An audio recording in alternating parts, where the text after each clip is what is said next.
Hello दोस्तों, आज हम स्टार्ट करेंगे क्लास 12th की एनसीईआरटी का थीम 2 का पार्ट सेकेंड। थीम 2 जिसका की टाइटल है किंग्स, फार्मर्स एंड टाउन्स, और नई बुक के हिसाब से इसका टाइटल है how inscriptions tales a story.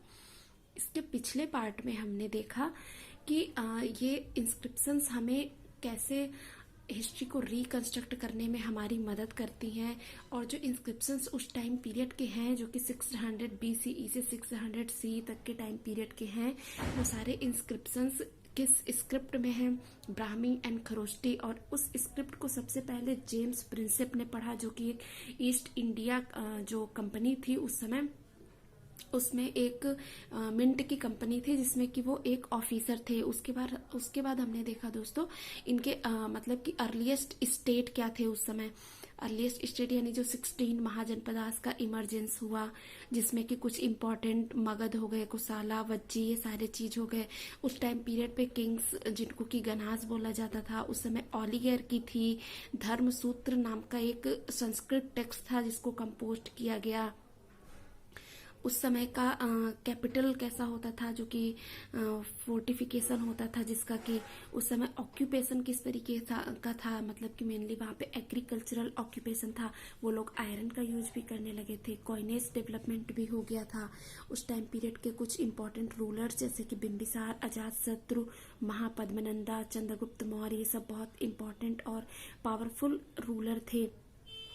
और फिर हमने देखा कि मगध के बारे में भी हमने पढ़ा। मगध जिसकी की कैपिटल जो है राजगृह थी, जिसको कि प्राकृत में राजगृह बोला जाता था, लेकिन करंटली उसका नाम राजगिरी है जो कि बिहार में है। और फिर उसको राजगृह से उसको उनकी कैपिटल को, मगध की कैपिटल को पाटलिपुत्र में 400 BCE में शिफ्ट कर दिया गया था। ये था हमारा ओवरव्यू। जो पिछला वीडियो है, ये आगे की जो 2 हेडिंग थी उसके बारे में। अब हम आते हैं नेक्स्ट हेडिंग पे, जहां से हम आज शुरुआत करेंगे। वो है मौर्य एम्पायर या एन अर्ली एम्पायर। इसके बारे में हम देखते हैं। तो ये मेनली मौर्य एम्पायर यानी कि मगध का इमरजेंस। इस हेडिंग में हम मगध के इमरजेंस के बारे में देखेंगे। मगध का जो मेनली इमरजेंस वो मौर्यन एम्पायर में, इसके पहले भी काफी एम्पायर ने इस पे रूल किया, लेकिन जो मौर्य एम्पायर था इस टाइम पीरियड पे, इनके टाइम पीरियड पे मगध सबसे ज्यादा पावरफुल और एक डोमिनेटेड स्टेट था। बहुत सारे स्टेट को इसने अपने में मिला के सिर्फ एक सिंगल मगध रह गया था उस टाइम पीरियड पे। और इसका जो चंद्रगुप्त मौर्य मेनली जो है माने जाते हैं कि उन्होंने मगध एम्पायर का फाउंडेशन किया। इनके जो फाउंडर हैं वो चंद्रगुप्त मौर्य को माना जाता है। और जो मगध था ये पूरा एरिया फैला हुआ था लगभग नॉर्थ वेस्ट, उधर अफगानिस्तान से बलूचिस्तान तक, और इधर इंडिया में नीचे। फिर उनके ग्रैंडसन थे अशोका, जिन्होंने कलिंग पे भी विजय प्राप्त कर ली, कलिंग को भी कॉन्कर कर लिया। और कलिंग उस समय बहुत ही पावरफुल स्टेट माना जाता था, जो कि इस समय कोस्टल उड़ीसा में पड़ता है। और उस पे भी अशोका ने, जो कि चंद्रगुप्त मौर्य के ग्रैंडसन थे, उन्होंने उस स्टेट को भी कॉन्कर कर लिया। और ये अपने में बहुत बड़ी बात थी। आपने अशोका को हमेशा द ग्रेट अशोका सुना होगा। और इसी के बाद से, कलिंग के विजय के बाद से ही अशोका ने अपना धर्म परिवर्तन कर लिया था। उन्होंने बुद्धिज्म ज्वाइन कर लिया था। वो बुद्धिज्म, और उन्होंने फिर इसके बाद आपने कहानियां भी सुनी होंगी कि उन्होंने अपने बेटा और बेटी को बुद्धिज्म के प्रचार प्रसार के लिए श्रीलंका और भी बहुत सारी जगह पे बहुत सारे लोगों को भेजा था। तो अब हम आते हैं इसकी पहली हेडिंग पे, जो कि है एविडेंसेस, यानी कि इस टाइम पीरियड का या इस चीज के बारे में, मौर्य एम्पायर के बारे में हमें पता कहाँ से चलता है। हमारे हिस्टोरियंस को इस एम्पायर के बारे में जानकारी कहाँ से मिलती है। उन्होंने हिस्ट्री को, इस टाइम पीरियड की हिस्ट्री को या मौर्य एम्पायर की हिस्ट्री को रिकंस्ट्रक्ट करने के लिए किन एविडेंसेस का यूज किया। तो एक जो एविडेंस था वो था कंटेम्परेरी वर्क्स। कंटेम्परेरी वर्क्स यानी कि इस टाइम पीरियड पे जो चल रहा था यहाँ पे, और भी देश में इसके साथ और भी जगह पे सब रूल कर रहे थे, वहां पे भी लोग थे। तो उन लोगों ने जो इस जो है यहाँ पे आए, विजिट किया, यहाँ पे देखा, इस इन चीजों को देख के जो लिखा, उनके जो वर्क्स, कंटेम्परेरी वर्क्स मतलब समकालीन कार्य, जो इसके साथ और भी हिस्टोरियंस थे उस टाइम पीरियड में, उन्होंने जो वर्क किए हैं, उनकी हिस्ट्री को पढ़ के, उनकी बुक्स को पढ़ के, उन बुक्स में हमें अशोका के बारे में और चंद्रगुप्त मौर्य के बारे में काफी कुछ जानकारी मिलती है। मेगास्थनीज जो कि एक ग्रीक ट्रेवलर थे, एम्बेसडर समझो इनको, एक ग्रीक एम्बेसडर थे जो कि चंद्रगुप्त मौर्य के कोर्ट में आए थे। इन्होंने चंद्रगुप्त मौर्य के बारे में एक ब्रीफ का एक अच्छा खासा अकाउंट लिखा है, जिसमें कि इन्होंने काफी कुछ चंद्रगुप्त मौर्य के बारे में, उस टाइम की सोसाइटी कैसी थी, उनका कैसा था, उनका फाइनेंशियल इकोनॉमिकल स्ट्रक्चर, सब कुछ बहुत अच्छे से लिखा है। उसके बाद एक इम्पॉर्टेंट सोर्स है हमारा अर्थशास्त्र जिसको कि लिखा गया है कौटिल्य को दोस्तों चाणक्य भी बोला जाता। चाणक्य का ही नाम कौटिल्य था और इनका बचपन का नाम विष्णुगुप्त भी था। विष्णुगुप्त जो कि कौटिल्य के बचपन का नाम था और चाणक्य भी इन्हीं का नाम था। इन्होंने लिखी है अर्थशास्त्र। कौटिल्य चंद्रगुप्त मौर्य के मिनिस्टर भी थे, बहुत ही इंपॉर्टेंट मिनिस्टर थे। इनके सारे राज पाठ जो इनका सलाहकार कहा जाए तो कौटिल्य का बहुत ही इंपॉर्टेंट रोल था चंद्रगुप्त मौर्य के इतने पावरफुल होने में, इतना इमरजेंस होने में कौटिल्य का बहुत ही इंपॉर्टेंट रोल था। तो इन्होंने लिखी थी अर्थशास्त्र, जिसमें मेनली रूल रेगुलेशन, सब चीजें कैसे चलानी, ये सारी चीजें थी। तो अर्थशास्त्र कौटिल्य ने लिखा। उससे भी हमें बहुत सारी चीजें हिस्टोरियंस को पता चली उस टाइम पीरियड के बारे में। बाकी बुद्धिस्ट, जैन और जो पुरानिक लिटरेचर लिखे गए हैं, बुद्धिस्ट टेक्स्ट के बारे में आपने जाना ही है कि बुद्धिस्ट टेक्स्ट उस समय बुद्धिज्म बहुत चरम सीमा पे था, अपने बहुत जोरों शोरों से फैल रहा था। तो बुद्धिज्म, जो बुद्धिस्ट लिटरेचर थे, टेक्स्ट थे, जो पुरानिक लिटरेचर थे, उपनिषद, पुराण वगैरह लिखे गए, जो जैन टेक्स्ट थे, इन सब से भी हमें बहुत अच्छी जानकारी मिलती है चंद्रगुप्त मौर्य के टाइम पीरियड के बारे में। और एक इम्पॉर्टेंट जानकारी मिलती है हमें इंस्क्रिप्शन से। अशोका के जो इंस्क्रिप्शन थे, जो मेनली रॉक्स एंड पिलर्स पे लिखे गए हैं, इन इंस्क्रिप्शन से भी हमें, अब रॉक्स और पिलर्स जो होते हैं ये कोई डिकम्पोज होने वाली चीज तो है नहीं, तो इनसे भी हमें एक बहुत ही इम्पॉर्टेंट जानकारी मिलती है उस टाइम पीरियड की। और जो अशोका जो कि फर्स्ट रूलर थे, अशोका एक फर्स्ट रूलर थे जिन्होंने रॉक्स, पिलर्स, इन सब पे अपनी जो रूल रेगुलेशन या ऑफिशियल्स थे उन सब चीजों को इस पे लिखवाना शुरू किया। नॉर्मली नेचुरल पिलर्स और जो पॉलिश्ड पिलर्स होते थे, हर टाइप्स के पिलर यूज किए जाते थे और ये नॉर्मली इस पे डिपिक्टेड करवाते थे धम्म की बातें, कि धम्म क्या होता है। अपने जाना होगा कलिंग के युद्ध के बाद से इनका जो है बहुत ज्यादा इनका मस्तिष्क परिवर्तन हुआ था और इन्होंने पूरी तरीके से लड़ाई, ये सब बैटल, ये सब बिल्कुल छोड़ दिया था और ये पूरी तरह से धम्म पे आ गए थे। और इन्होंने वो काफी सारे रूल रेगुलेशन सब रॉक्स, पिलर्स पे डिपिक्टेड करवाया था और वही इंस्क्रिप्शंस, एविडेंसेस बहुत ही इंपॉर्टेंट एविडेंस बने बाद में हिस्टोरियंस को हिस्ट्री को रिकंस्ट्रक्ट करने के लिए। फिर हम देखते हैं इस टाइम की जो थोड़ी लैंग्वेज, मतलब जो अशोकन इंस्क्रिप्शन थी उसमें इनकी लैंग्वेज क्या होती थी मेनली। तो उसमें जो अशोकन इंस्क्रिप्शंस थे वो मेनली दो लैंग्वेज में थे, एक तो प्राकृत लैंग्वेज में और दूसरी अरेमिक एंड ग्रीक लैंग्वेज में। जो प्राकृत लैंग्वेज थी ये मेनली ब्राह्मी स्क्रिप्ट में होती थी और जनरली ब्राह्मी स्क्रिप्ट में ही मिल रहा था, लेकिन कहीं कहीं पे खरोष्ठी स्क्रिप्ट भी मिल रही थी। जैसे कि नॉर्थ वेस्ट का जो रीजन है वहां पे हमें खरोष्ठी स्क्रिप्ट में इनके इंस्क्रिप्शंस मिले हैं, लेकिन जनरली ब्राह्मी स्क्रिप्ट में ही मिले हैं। और जो अरेमिक और ग्रीक थे ये नॉर्थ वेस्टर्न में, अफगानिस्तान में, इन सब जगहों पे इस स्क्रिप्ट में, इस लैंग्वेज में इनके इंस्क्रिप्शंस मिले हैं। उसके बाद आते हैं दोस्तों हम इसकी नेक्स्ट हेडिंग पे, एडमिनिस्टरिंग द एम्पायर, यानी कि ये अपने एम्पायर को किस तरीके से एडमिनिस्टर करते थे, इनका एम्पायर कितने पार्ट में डिवाइड था, उसको कैसे रूल किया जाता था, उसमें जो अधिकारी, जो ऑफिसर्स होते थे उनका काम किस तरीके से डिवाइडेड था, ये सारी चीजें देखते हैं। तो सबसे पहले हम देखते हैं इस जो मौर्य एम्पायर था यानी कि मगध, उसका कैपिटल क्या था। तो मगध का कैपिटल था दोस्तों पाटलिपुत्र।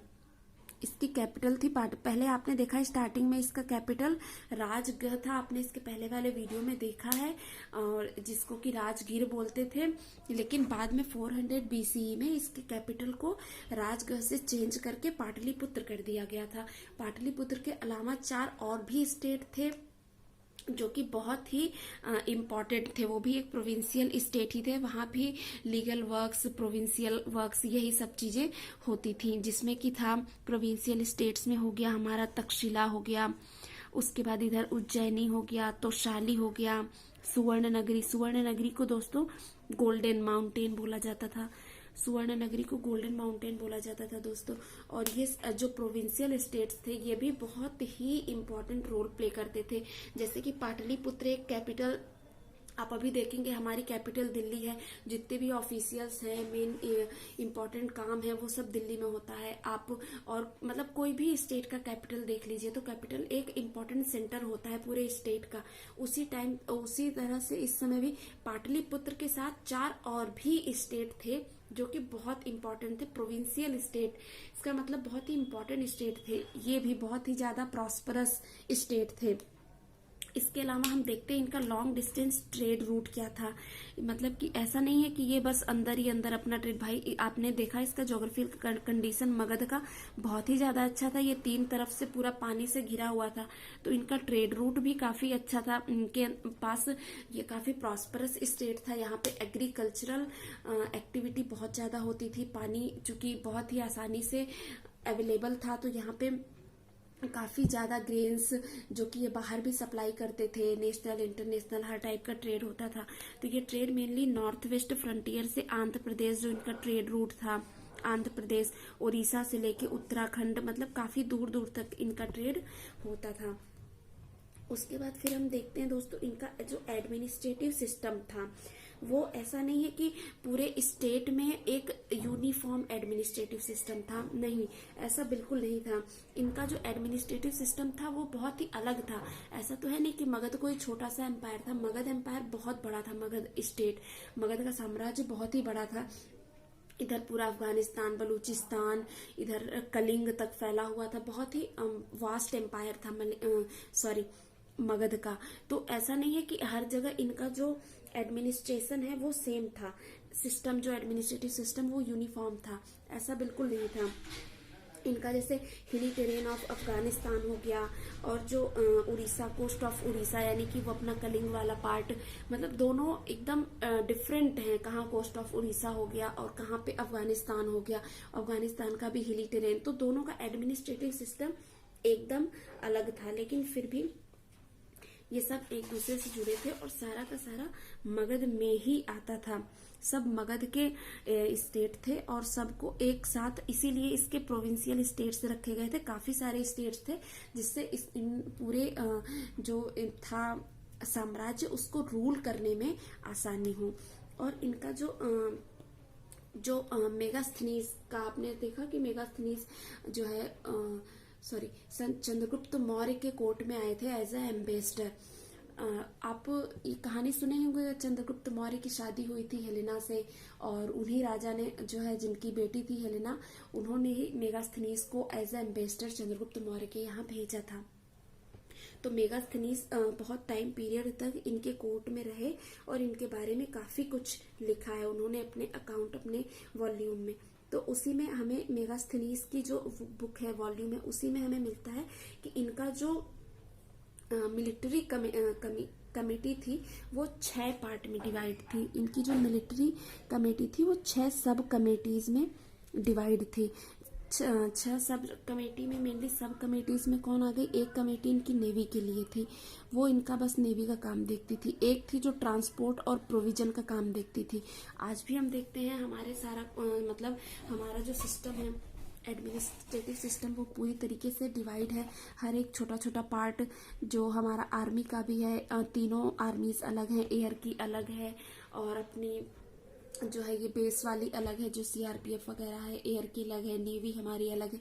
उसी तरह उस टाइम पीरियड पे भी था, अशोका के टाइम पीरियड में भी वहां पे भी नेवी अलग थी, ट्रांसपोर्ट एंड प्रोविजन के लिए अलग था एक डिपार्टमेंट था, और जो फुट और सोल्जर्स होते थे इनका एक अपना अलग डिपार्टमेंट था, हॉर्सेस का अपना एक अलग था, और चैरियोट के लिए अलग और एलिफेंट्स के लिए अलग, इन सब का अपना अलग अलग डिपार्टमेंट था।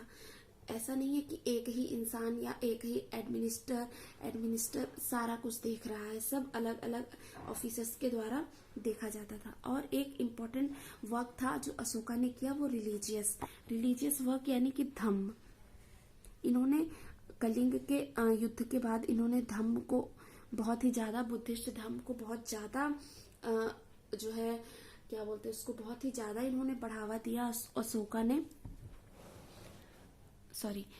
तो अशोका ने बहुत ही ज्यादा इस चीज को बढ़ावा दिया और इसके हेड जो थे धम्म, यानी कि ये भी एक डिपार्टमेंट की तरह कर दिया गया, रिलीजियस डिपार्टमेंट की तरह धम्म।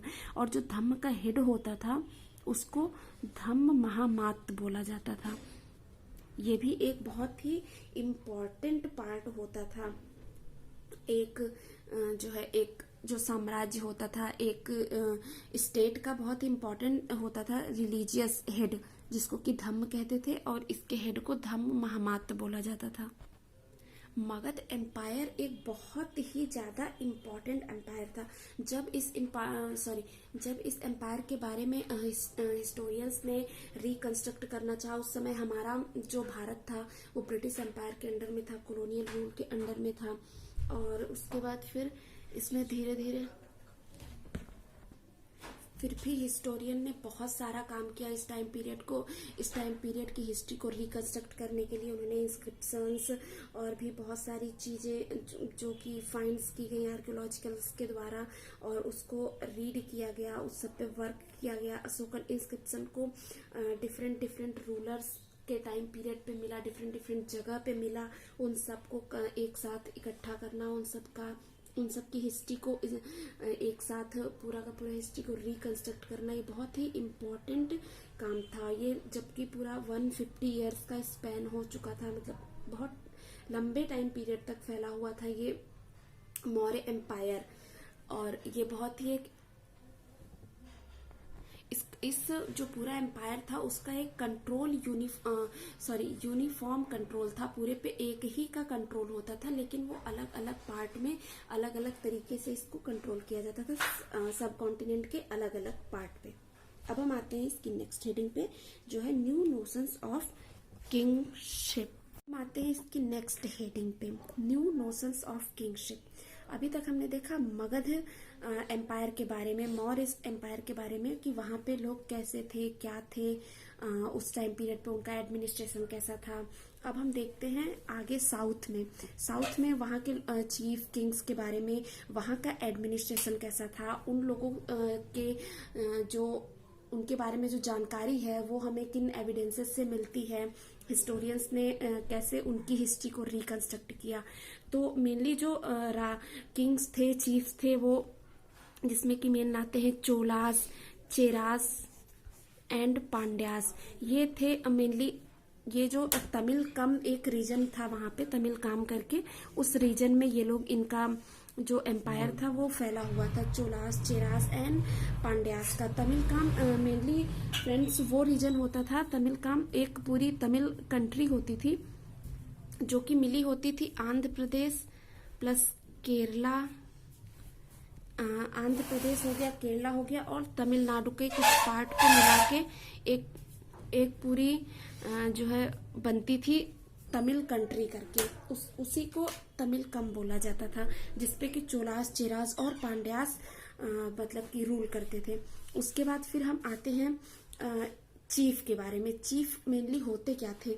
चीफ जो होता था वो एक आदमी होता था, एक मैन होता था, जिसकी पोस्ट कभी कभी किसी केस में हेरिडिटेरी होती थी, कभी कभी किसी केस में हेरिडिटेरी नहीं होती थी, लेकिन ये बहुत ही पावरफुल पोजीशन होती थी। चीफ जो होते थे वो वारफेयर में लीडरशिप का काम करते थे, जो स्पेशल रिचुअल्स होती थी उनको भी परफॉर्म करते थे ये, और भी जो आर्बिट्रेरिंग डिस्प्यूट्स होते थे उनको रिजॉल्व करना हो गया, सबऑर्डिनेट्स जो थे उनसे गिफ्ट्स रिसीव करना, ये बहुत ही इम्पोर्टेंट काम था, एक ऑफिशियल वर्क होता था चीफ का। चीफ बहुत ही इम्पोर्टेंट, और ये मतलब कि नॉट बी हेरिडिटेरी, जैसे कि मैंने अभी बताया, कभी किसी किसी केस में हेरिडिटेरी होती थी पर कभी कभी नहीं होती थी। ये जो चीफ की पोस्ट थी। उसके बाद फिर हम आते हैं कि इनके बारे में हमें पता कैसे चलता है, एविडेंसेस क्या हैं। तो इसका जो सोर्स है इन टाइम पीरियड की हिस्ट्री को रिकंस्ट्रक्ट करने का, वो एक इम्पॉर्टेंट सोर्स है तमिल संगम टेक्स्ट। तमिल संगम टेक्स्ट जिसमें कि ये पूरा इसमें कंटेन है पोएम के फॉर्म में। पोएम के फॉर्म में इसमें चीजें लिखी हुई हैं चीफ के बारे में, उस टाइम के किंग्स के बारे में, उनके प्रेजेस में पोएम लिखी गई है, जिसको कि तमिल संगम टेक्स्ट बोला जाता है। और ये एक इम्पॉर्टेंट सोर्स है उस टाइम पीरियड की हिस्ट्री को रिकंस्ट्रक्ट करने का। उसके बाद फिर हम आते हैं और भी ज्यादा जो किंग्स और चीफ्स हुए थे। और एक इम्पॉर्टेंट चीफ आप किंग्स के बारे में सुने होंगे, सातवाहन रूलर्स। तो जो सातवाहनास थे, इनका जो एम्पायर था वो भी एक बड़े एरिया में फैला हुआ था। पूरा का पूरा वेस्टर्न इंडिया और सेंट्रल इंडिया में सातवाहनास का रूल होता था।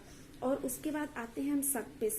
शक जिनकी की ओरिजिन हम मानते हैं नॉर्थ वेस्ट और वेस्टर्न सब कॉन्टिनेंट में फैला हुआ था इनका पूरा का पूरा साम्राज्य, लेकिन इनकी ओरिजिन हम मेनली सेंट्रल इंडिया को मानते हैं।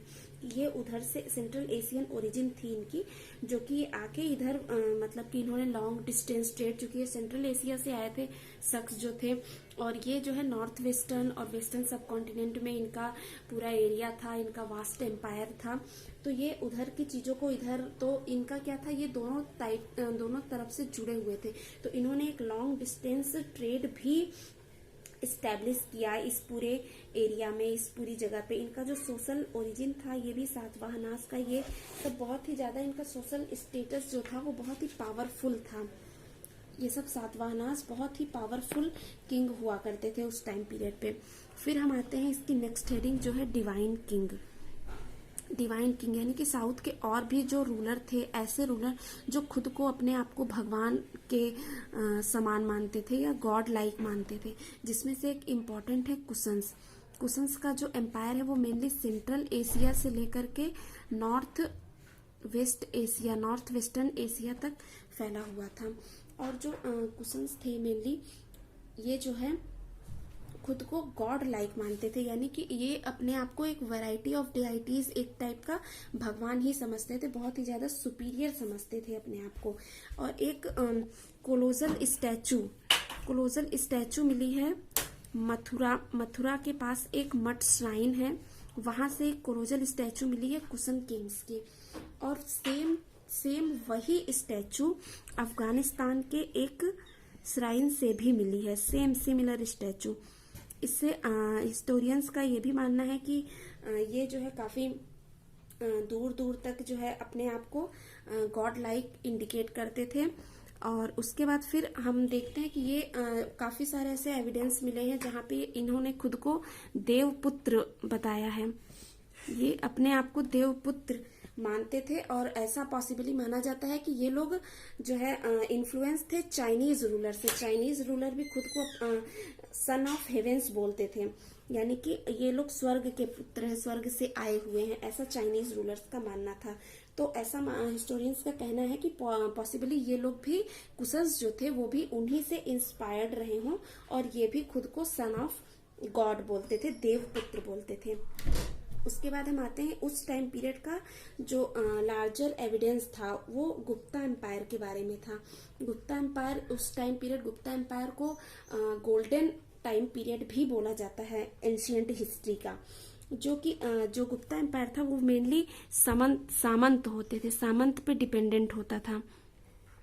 सामंत मेनली होते थे कि जो कि कंट्रोल करते थे, लैंड को कंट्रोल करते थे। इनके पास अपनी खुद की आर्मीज होती थी, जो कि ये जरूरत पड़ने पे राजा को, किंग को सपोर्ट देने के लिए यूज किया जाता था, उसको यूज किया जाता था। और ये बहुत ही ज्यादा इनकी मतलब बहुत ही ज्यादा पावरफुल होते थे सामंत। और कभी कभी तो ये आपने सुना होगा तत्था पलट टाइप का ये भी ये कर देते थे, मतलब कि अगर वीक रूलर है, जो उनका किंग है वो वीक है, तो ये उसको गद्दी से हटा के खुद भी गद्दी पे बैठ जाते थे। तो ये इतने ज्यादा पावरफुल होते थे, जो सामंत होते थे। उस टाइम पे दरअसल होता क्या था कि जो आर्मी होती थी वो ऐसे सामंत में, चीफ में सब डिवाइडेड होती थी। ऐसे नहीं कि पूरी आर्मी सिर्फ और सिर्फ किंग की होती थी। इसलिए जब भी किंग को जरूरत पड़ती थी वो इन सबकी आर्मीज इकट्ठा करते थे। तो इसलिए इन सब के पास अपनी खुद की आर्मी होती थी। तो ये सब भी बहुत ही ज्यादा पावरफुल होते थे। और जो गुप्ता रूलर्स थे उनके टाइम पीरियड की जो हिस्ट्री है उसको रिकंस्ट्रक्ट करने का जो मेन हिस्टोरियंस का जरिया रहा है वो रहा है क्वाइंस हो गया, लिटरेचर हो गए, इंस्क्रिप्शंस हो गए। इन सब के द्वारा गुप्ता रूलर की जो हिस्ट्री थी उसको रिकंस्ट्रक्ट किया गया। और एक इम्पॉर्टेंट जो पार्ट था क्वाइंस, स्कल्पचर और लिटरेचर के अलावा वो थी प्रशस्ति। प्रशस्ति एक इम्पॉर्टेंट चीज थी गुप्ता टाइम पीरियड की, और जिसमें एक सबसे फेमस है प्रयाग प्रशस्ति, जिसको कि इलाहाबाद पिलर भी बोला जाता था, लेकिन इसका ओरिजिनल नाम प्रयाग प्रशस्ति है, जो कि संस्कृत में इस पे लिखा गया है प्रयाग प्रशस्ति में। और इसको हरिसेन ने लिखा है, ये हरिसेन के द्वारा लिखा गया है। और हरिसेन समुद्रगुप्त जो कि Maurya time period Gupta time period के एक बहुत ही ज्यादा पावरफुल किंग थे, रूलर थे। उनके कोर्ट पोएट थे हरिसेन। और हरिसेन के द्वारा संस्कृत भाषा में प्रयाग प्रशस्ति लिखी गई है, जो कि इलाहाबाद पिलर इंस्क्रिप्शन के नाम से भी जाना जाता है। और ये एक बहुत ही ज्यादा बहुत इम्पोर्टेंट सोर्स रहा है गुप्ता टाइम पीरियड की हिस्ट्री को रिकंस्ट्रक्ट करने के लिए। तो दोस्तों आज के लिए बस यहीं तक। अगर आपको ये वीडियो अच्छा लगा हो तो please like, share and subscribe my channel. Thank you.